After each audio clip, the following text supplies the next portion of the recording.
M. Night Shyamalan's Split ventures into the unsettling world of mental illness, focusing on dissociative identity disorder, DID. However, this film isn't a mere social commentary on how mental health is important. This is a horror movie that breaks free from the traditional mold.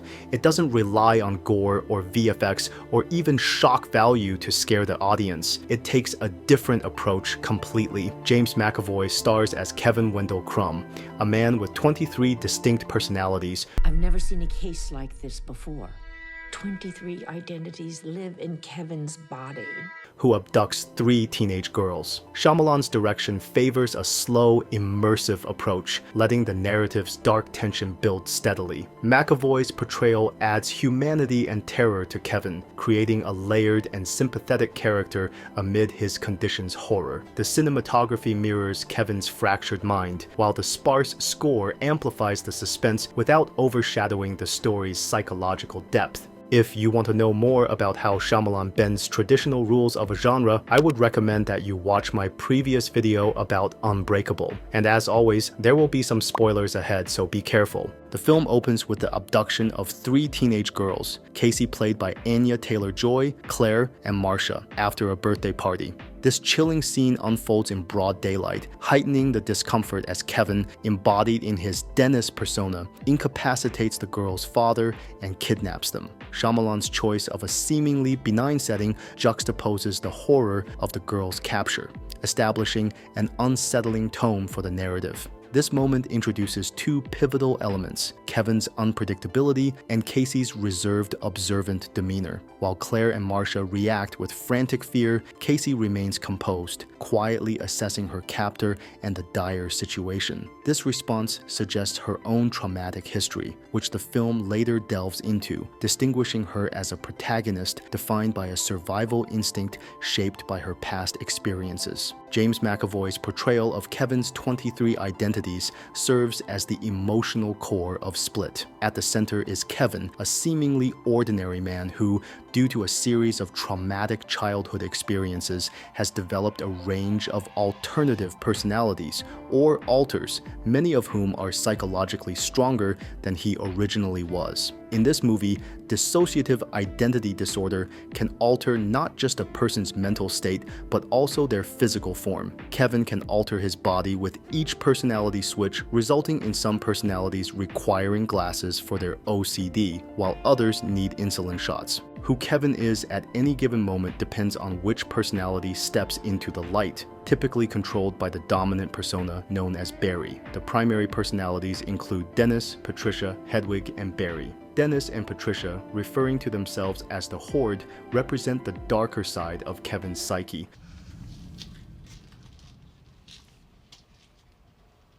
I'm trying to be good. Which was previously suppressed by Barry and the others, but they manipulate the childlike Hedwig in order to break free. Other identities attempt to reach out for help, but the Horde continually pushes them back to maintain dominance. From the stern British persona of Patricia to the innocent demeanor of Hedwig, McAvoy's physicality and voice modulation breathe life into each character with remarkable precision.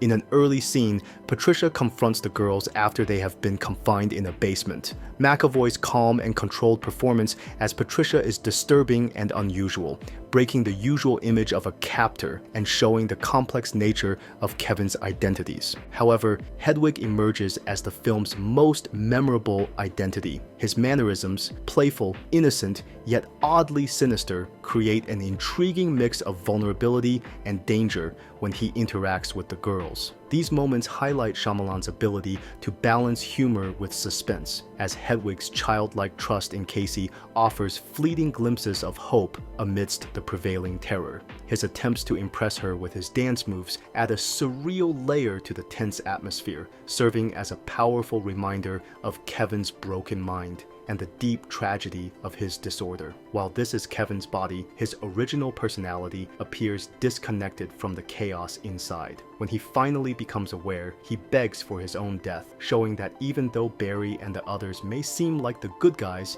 they act against Kevin's true wishes. The Horde seeks to unleash the beast, a mythical 24th personality hinted to be inspired by the animals in the zoo above where Kevin lives. In the final act, the beast breaks free thanks to Dennis, resulting in the deaths of 2 of the kidnapped girls while sparing Casey, recognizing a shared bond rooted in their troubled pasts. After this violent outburst, it appears Kevin has reached a point where the Horde is in full control, able to manifest the indestructible beast at will. Dr. Karen Fletcher, Betty Buckley, Kevin's therapist, emerges as a pivotal guide into the intricate realm of dissociative identity disorder, DID. Through her dialogues with Kevin, the film sheds light on DID as a coping mechanism born from profound childhood trauma. Dr. Fletcher's theory, which suggests that the mind can unlock extraordinary capabilities in response to severe distress, serves not only as a narrative device but also as a thematic exploration of resilience. This portrayal of DID emphasizes its complexities, framing it as a means of survival rather than a mere villainous trait. A crucial moment unfolds during a therapy session when Barry, one of Kevin's personalities, momentarily surfaces before slipping back into Dennis under Dr. Fletcher's scrutiny. This interaction highlights both Kevin's internal conflict and Dr. Fletcher's keen understanding of her patient's struggles. Her suspicion that Dennis, a personality fixated on cleanliness and control, is asserting dominance exposes the tension that exists within Kevin's fractured mind. The dynamic between Dr. Fletcher and Kevin in these moments is essential, showcasing her empathy and commitment to helping him while foreshadowing the potential peril posed by his disordered psyche. Throughout Split, Dr. Fletcher is one of the few people who shows genuine empathy and care for Kevin, despite skepticism and mockery from her peers and neighbors who dismiss his condition as something exaggerated or misunderstood. She sees past his disorder, understanding that his multiple personalities are a coping mechanism for unimaginable pain rather than simply a problem to be fixed. Her compassionate approach is marked by her belief that each of Kevin's personalities serves a purpose, protecting him from the trauma he endured in his childhood. However, the personality of Dennis, one of Kevin's darker and more dominant personas, actively resists her empathy. Dennis clings to his belief in the power of the beast, a personality that he and a few others among Kevin's identities regard as a higher evolved being. In the safety of this internal world, Dennis finds a twisted comfort in believing that suffering creates strength, a notion that fuels his loyalty to the beast. This loyalty blinds him to the compassion Dr. Fletcher offers, as he chooses to ignore her efforts and instead allows the beast to emerge. As the story progresses, the emergence of a new terrifying personality, the beast, represents the climax of Kevin's disorder. Kevin's dissociative identity disorder, DID, emerges from severe abuse by his mother, leading to the creation of the beast as a protector figure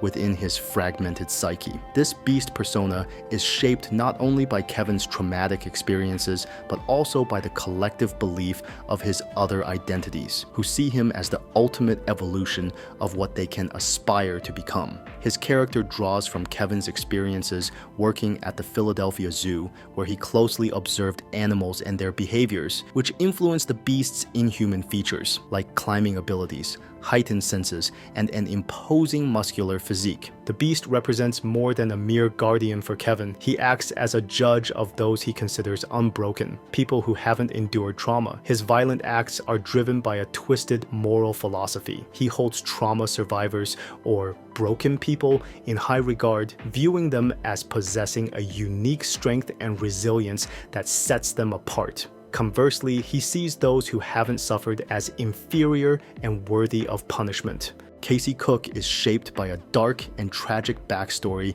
that deeply influences her reserved, survival-oriented nature. Through subtle, chilling flashbacks, we see glimpses of Casey's once loving relationship with her father, who took her on peaceful hunting trips, which may have developed her unusual outlook on world. But her life takes a grim turn when she gets abused by her uncle in the name of playing animals. Her world completely shatters after the death of her father because she is left in the care of her abusive uncle, John.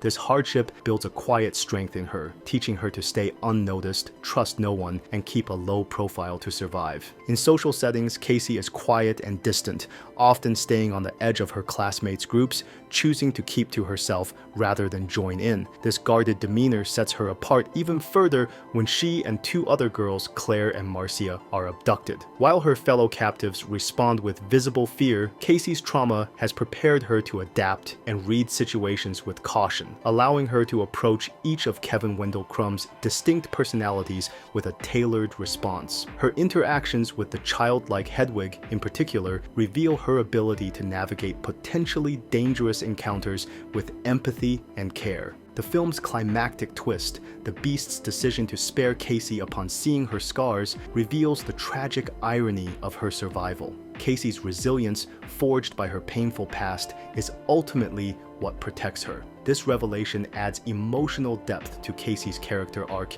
and challenges the notion of weakness versus strength, showing how trauma shapes individuals in ways that are not always immediately visible. On a thematic level, Split delves deeply into how people cope with abuse. Both the protagonist and antagonist emerge from disturbed childhoods that have forced them to live on the outskirts of society, each developing unique ways to survive. For Casey, her isolation is a refuge. She intentionally causes trouble at school to land in detention, where the silence offers a chance to distance herself from others. In Kevin's case, his trauma has led to a more extreme coping mechanism, one that involves completely repressing his pain by creating new personalities. Throughout the movie, there's a fascinating connection between these damaged individuals. Casey senses Kevin's mental breakdown and tries to use her understanding to help herself escape, while the other hostages struggle to focus. Later, the Beast spares her life upon seeing her self-harm scars, recognizing a kindred suffering. It's a brutal yet strangely poignant moment, revealing how those with mental health struggles often feel isolated, unaware of their connection to others facing similar pain. Split is a film about survival in many forms: the physical survival of the girls, Kevin's survival through his multiple personalities, and Casey's survival as she navigates her own traumatic history. Shyamalan uses these themes to create a layered narrative that blurs the line between victim and survivor, hero and villain. The film suggests that trauma can lead to remarkable resilience, but also a fractured sense of self, as seen in Kevin's personalities. The ending scene, where Casey is rescued but hesitates to return home to her abusive uncle, leaves a poignant impact. It subtly suggests that her captivity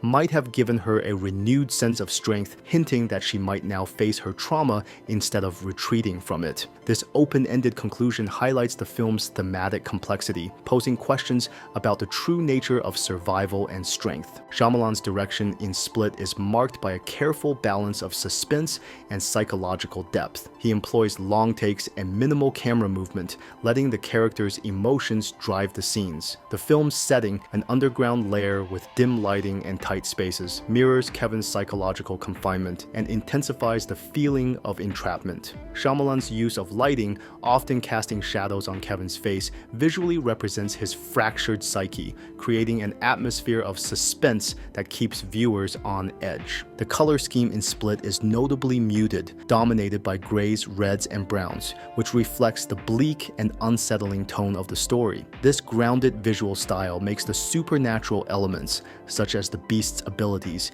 even more shocking when they appear. The score, composed by Wes Dylan Thornton, is hauntingly minimalist, enhancing the film's suspenseful ambiance without overwhelming the story. Each aspect of the cinematography contributes to the film's intense psychological atmosphere, drawing viewers into Kevin's fractured mind and Casey's struggle for survival. All these elements combine together to deliver an amazing horror experience. In a way, the film is quite similar to the likes of The Shining, where we slowly witness a man's slow descent into insanity while being trapped within a place. Genre-bending movies like Split are very hard to execute correctly, but this is where Shyamalan's brilliance comes into play. The conclusion of Split paves the way for an expansive finale in M. Night Shyamalan's gripping, grounded superhero superhero saga. Unbreakable introduces us to Bruce Willis's David Dunn, also known as the Overseer, while Split delves into the origin of James McAvoy's Kevin Wendell Crumb, or the Beast. The third film, Glass, unites these characters in an intense confrontation, weaving their narratives into a battle between a virtuous hero, the monstrous entity he hunts, and the cunning supervillain Elijah Price, portrayed by Samuel L. Jackson, who pulls the strings from the shadows. In classic Shyamalan style, the climax unveils several twists. First, we learn that Mr. Glass engineered both the hero, the Overseer, and the villain, the Beast, through the tragic East Rail 177 train crash. While David survived, the crash claimed Kevin's father, leaving him to endure an abusive upbringing with his mother. Additionally, Dr. Staple, the psychiatrist, is revealed to be an agent of a clandestine organization that monitors and eradicates threats posed by superpowered beings. Considering the terror unleashed by the Beast in Split's climax, this conclusion